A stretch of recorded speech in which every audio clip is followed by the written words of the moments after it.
aluna de pós-doutorado do professor Emanuel Carrilho, e esse trabalho é feito em colaboração com a professora Iracilda, lá da Unesp de Araraquara. Então, o título é Mimetização de vasos sanguíneos em dispositivo microfluídico de poliéster toner. A ideia para esse trabalho veio da minha formação, que eu sou formada em biomedicina, e no meu doutorado eu trabalhei com cultura de células. E então, como o professor Emanuel e o grupo dele já vinha trabalhando com os dispositivos de poliéster toner, veio então a ideia de unir essas duas coisas. Então, os órgãos, eles são formados por vários tipos de células e tecidos, e eles estão organizados em diferentes arranjos tridimensionais. No organismo, as células, elas sofrem variações dinâmicas órgão-específicas, sejam elas de variações de gradientes químicos, ou de forças mecânicas, como tensão e compressão de fluidos. Como a gente pode observar. Aqui. Por exemplo, a tensão que o sangue exerce nas células quando ele passa pelo vaso, ou forças de outras células que correm em cima daquelas outras de células que estão na base, tudo isso influencia, então, nas variações no microambiente daquele órgão. E muitas vezes essas variações do microambiente são cruciais, porque delas depende também a sobrevivência, a funcionalidade, o crescimento e também a resposta daquele tecido. Atualmente, o entendimento da patofisiologia humana requer, então, conhecimento de como células e tecidos executam as suas funções no contexto de um órgão como um todo. Atualmente, os testes biológicos, eles são principalmente feitos em tradicionais modelos de cultura de células, que são feitos em monocamadas de tipos celulares únicos. Entretanto, esse tipo de cultura de tecido não leva em consideração aquelas variações órgão-específicas que eu falei, e assim, acredita-se que não exista a representação das condições reais que ocorrem no ambiente em vivo. Por causa disso, muitos estudos são realizados em modelos animais. Entretanto, esses modelos animais exibem algumas desvantagens, principalmente porque as técnicas são eticamente questionáveis, por causa das condições que os animais são submetidos. Além disso, elas exibem altos custos e nem sempre as respostas animais correspondem às respostas humanas. Então, por causa das limitações das culturas tradicionais de células e dos modelos animais, a ciência foi impulsionada para a produção de modelos alternativos in vitro, que melhor mimetizassem as reais condições de um órgão, representando melhor as funcionalidades e também a complexidade. Assim, as técnicas de microfabricação permitiram o desenvolvimento dos microchips, sendo que neles a gente consegue acompanhar culturas altamente estruturadas, onde observa-se então o controle preciso do estado da célula, da sua posição, função e organização tecidual.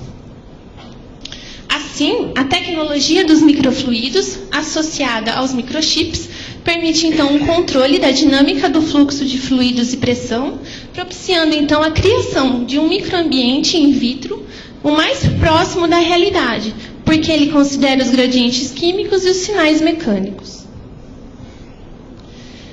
Em vista de todas essas novas oportunidades, que convergiram, então, da microengenharia associada com a tecnologia de microfluidos e com a biologia celular, criou-se, então, os chamados órgãos em chips. Os órgãos em chips são dispositivos que mimetizam estruturas e funcionalidades complexas, aquelas variações órgão-específicas, e aproximam cada vez mais as respostas do que acontece realmente no microambiente in vitro.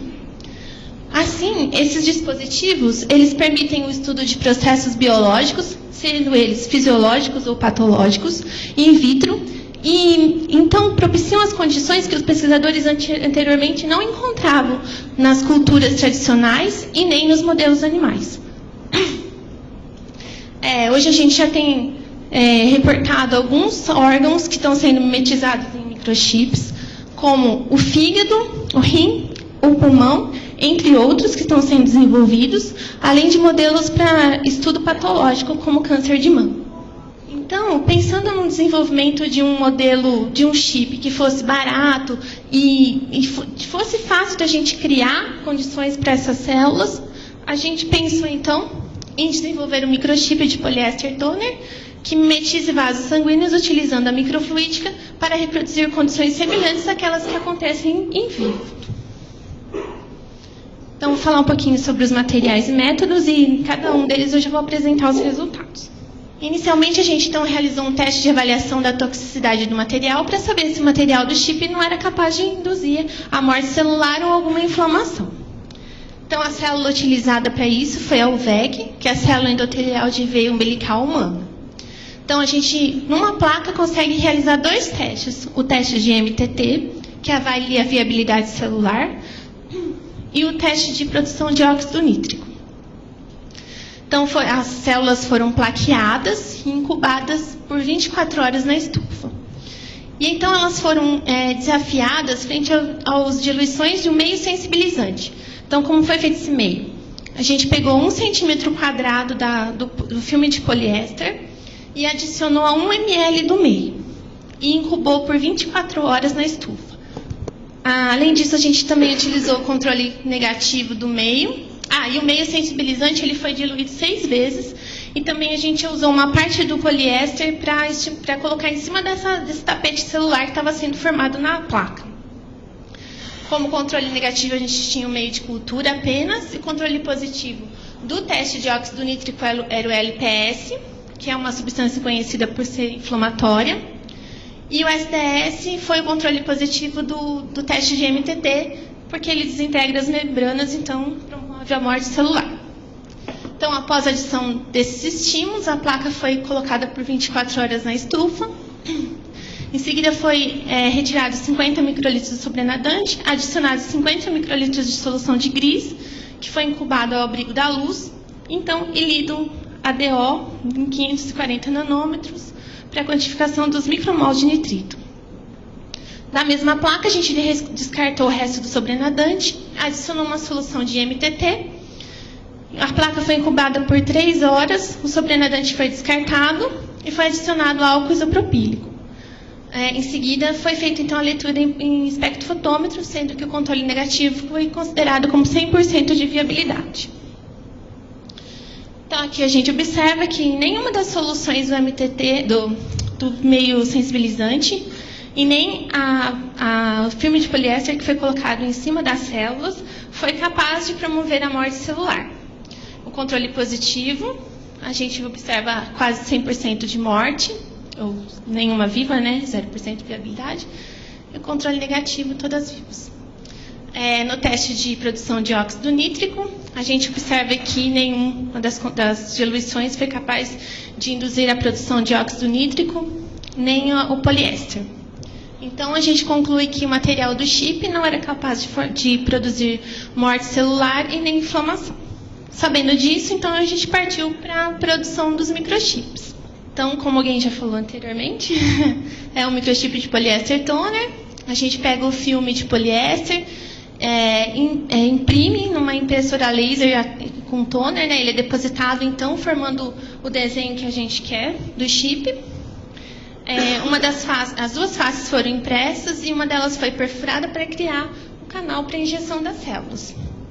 Em seguida, o microchip passa por uma etapa de laminação a quente para a fusão do toner.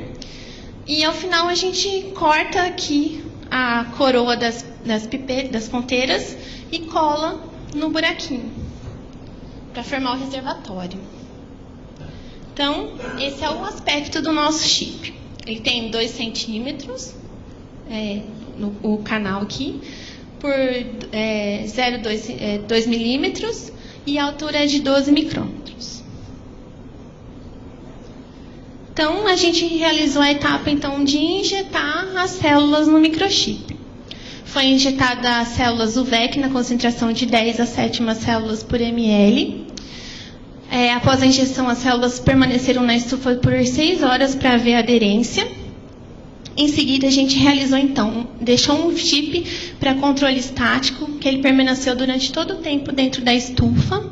E o outro chip, ele foi, então, perfundido. na vazão de 2 microlitros por minuto durante 12 horas. Em seguida, ele retornou à estufa. E em todo esse período, desde que o chip foi injetado até a nossa avaliação final, as células permaneceram nele durante 53 horas. Então, aqui a gente tem o sistema microfluídico, a gente usou bombas de injeção, aqui é meio de cultura, e através de um scalp que foi ligado por um adaptador no microchip, a gente perfundiu então o meio de cultura, tentamos manter a temperatura de 37 graus Celsius, e aqui então, após 12 horas, a gente observa a passagem do meio de cultura. Aqui então, é uma foto das células no momento após ela ser injetada, o tempo zero, então. Elas são essas bolinhas branquinhas, clarinhas ali. Esse preto, a gente acredita que seja proveniente da impressão, quando vai imprimir, dá uma extravasada na tinta e acaba formando esses pontos pretos. Então, aqui nós temos as células 53 horas após a sua injeção. Elas são essa foto do chip que foi perfundido durante 12 horas. E essa aqui é a foto do chip que permaneceu durante 53 horas na estufa. Então, aqui a gente observa que essas células apresentam alguns sinais de morte, por causa das suas características morfológicas, que são bem diferentes dessas aqui.